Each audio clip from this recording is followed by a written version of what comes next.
Welcome back to the British Accent Podcast. I'm Emily. And I'm Nick.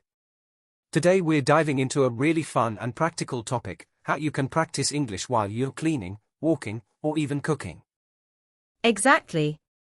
A lot of people think they need to sit at a desk with books and notebooks to learn, but the truth is, language learning can fit into your everyday life. Let's start with cleaning. When you're washing the dishes, folding clothes, or tidying up your room, you can actually talk to yourself in English. For example, while folding laundry, you can say, "I'm folding my shirt, I'm putting socks together, I'm hanging up my jacket." That's a great idea. It's like narrating your actions. You're not only practicing vocabulary, but also making sentences in real time. And it feels natural, because you're describing what you're actually doing. Another way is to ask yourself questions. While sweeping the floor, you could say, "Why am I cleaning today?" "Oh, because my room is messy." "What am I going to do after cleaning?" "Maybe I'll make some tea." Yes. That's so useful, because you're practicing conversation patterns, even though you're alone. Now, what about walking? Walking is perfect for English practice. When you're outside, you can describe the things you see. For example, there's a dog walking with its owner. The leaves are falling from the trees. I can hear birds singing. Or even better, you can imagine you're giving a tour in English. Pretend you're a tour guide and say things like, "On the left, you can see a small park. On the right, there's a bakery where people are buying fresh bread." I love that. It turns a normal walk into a language exercise. And if you're worried about people looking at you while you're talking, just put in your headphones. Everyone will think you're on a call. That's a clever trick. Now, let's move to cooking. This one is really fun, because there's so much vocabulary you can use.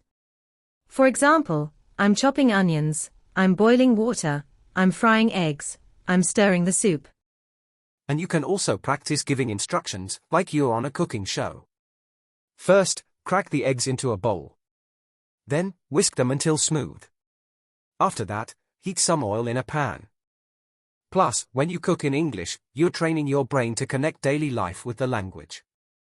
It doesn't feel like studying, it feels like living in English. That's amazing practice, because it trains you to speak clearly and step by step, just like a teacher or a TV host. So, Nick, let's imagine this: someone is washing the dishes. Instead of just thinking about the soap and the plates, they could say something out loud like, "I'm washing the dishes right now. This plate is clean. That one is dirty. I'm putting this fork in the sink." Exactly, Emily. And what's great is, you're not just practicing words, you're practicing full sentences, describing what you're doing in real time. That's a natural way to train your brain to think in English without needing a textbook. Right, and the same goes for walking. If you're walking outside, you could describe what you see. For example, the sun is bright today. There are many cars on the street. I see a dog walking with its owner. And the cool part is, no one will even notice or judge you. If you say it quietly or even in your head, it's still effective practice. It's like you're turning your daily walk into a mini English lesson. Cooking is another perfect example. While chopping vegetables, you could say, "I'm cutting the onion. I'm boiling the water. I'm frying the chicken." It makes boring chores way more useful, because you're actually practicing English while doing them. And this builds a habit. Instead of waiting for study time, you're making every little moment in your day part of your English learning routine. It's less pressure, and it feels natural. You know what, Nick? I think this also helps people stop overthinking. Because if you keep practicing these little phrases, English starts to flow without hesitation. That's true. And once it becomes automatic in small tasks, you'll notice it's easier to speak in conversations too. It's like your brain is already trained to use English instantly. Exactly, and that's the whole goal, making English part of your daily life, not just something you study for an hour and then forget. So, listeners, next time you're cleaning, walking, or cooking, give it a try. Talk to yourself in English, describe your actions, and you'll be surprised how much progress you make. Yes, it's a simple trick, but it really works if you do it consistently. Let's try giving some ready-made phrases our listeners can use right away. For example, when you're cleaning, you could say, I'm wiping the table. I'm sweeping the floor. The room looks clean now. Oh, that's good. And when you're walking outside, you might say, I'm walking slowly. The weather is nice today. I see people talking. These are short, easy sentences, but they help you stay in English. Yes, and when you're cooking, maybe you say, I'm cutting the tomato. I'm adding salt. The food smells good. You don't need complicated grammar. Just describe what's happening. And if you repeat it often, your brain remembers these patterns. Later, when you're in a real conversation, you'll find yourself using the same kind of sentences naturally. I like that. It's kind of like training your English muscles. The more you use them in small daily actions, the stronger they get. Exactly, Nick. And another tip, try mixing feelings with actions. For example, while cooking you could say, I'm hungry. I can't wait to eat. This smells delicious. It makes the practice more fun and realistic. Oh yes, that's smart. Because in real conversations, we don't just describe actions, we also share feelings. So combining both makes the practice closer to natural speaking. Right, and this way you're not just memorizing words, you're actually living in English, even during simple tasks.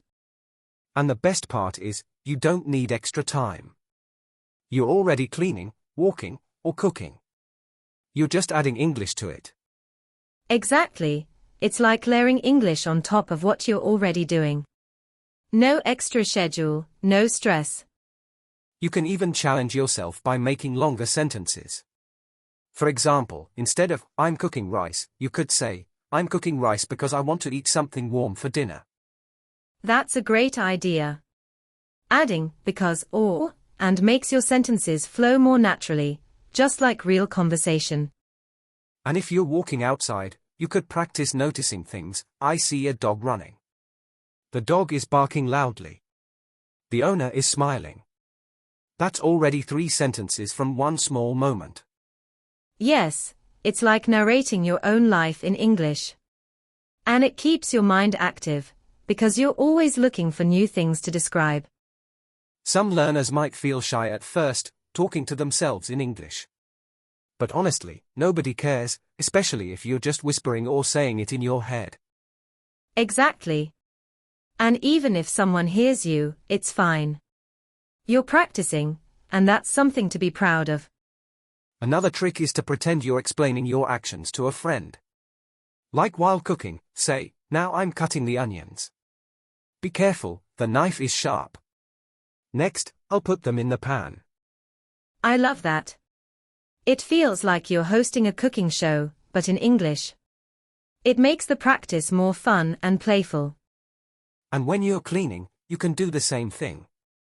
For example, I'm sweeping the floor. The floor is dirty. Now it looks clean. Very simple, but effective. Yes, and over time, those simple sentences become natural. You don't have to think too much, your brain will just produce them automatically. You can also add little details. Instead of just, I'm washing dishes, you could say, I'm washing dishes with soap. The water is hot. My hands feel warm. That's a really good way to connect vocabulary with real experiences. You'll remember words better, because they're linked to what you're actually doing. Exactly. And if you repeat these sentences every day, you'll notice your fluency getting smoother. It's like building muscle memory, but for language. The more you use it in real life, the stronger it becomes. And the good part is, you don't need any books or teachers for this. Just your daily routine and your willingness to practice. Right, English doesn't always have to be about study time. It can be part of your lifestyle, even in the smallest tasks. Another idea is to turn it into a little game. For example, while you're walking, you can challenge yourself to describe 5 things you see in English. That's fun. Like, I see a red car. I see a man with a hat. I see a small dog. The sky is blue. The street is busy. Simple but very effective. And if you're cooking, you can go step by step. I cut the onion. I put oil in the pan. The oil is hot. I add the onion. It smells good. Yes, and don't worry if your sentences are short. Short sentences are perfect for daily practice, and they'll help you get comfortable speaking without stopping. Over time, you can make them longer and more natural. Instead of, I wash dishes, you might say, I'm washing the dishes because I just finished dinner, and I want the kitchen to be clean. That's a great example. It shows how you can start simple, and then slowly build up to more complex thoughts in English. Exactly. It's like exercising your brain little by little, every single day. Another good moment is when you're cleaning your room. You can say things like, I'm folding my clothes. I'm sweeping the floor. I'm putting books on the shelf. Right, and you can even describe what you plan to do. For example, after I finish sweeping, I will clean the table. Then I will water the plants. That way, you're practicing the future tense too. Yes, it's not only about describing the action, but also about practicing grammar in a natural way. And if you want to make it more interesting, you can add feelings. For example, I don't like cleaning the bathroom, but I feel happy when it's clean. That's so good. It helps you connect emotions with daily activities, and it makes your English more real and expressive. You can even talk to yourself like you're giving instructions, like, okay, now let's wipe the table. Next, let's wash the dishes. Almost like you're your own coach while doing chores. It keeps you active in English without needing a partner to practice with. And when you're walking outside, there are so many things you can notice and describe. Like, the sun is bright today. The street is busy. That dog looks friendly. Exactly, and if you pass by shops or cafes, you can practice saying things like, I want to buy a coffee. That bakery smells delicious. The people are sitting outside and talking. It's like you're turning your daily walk into an English lesson.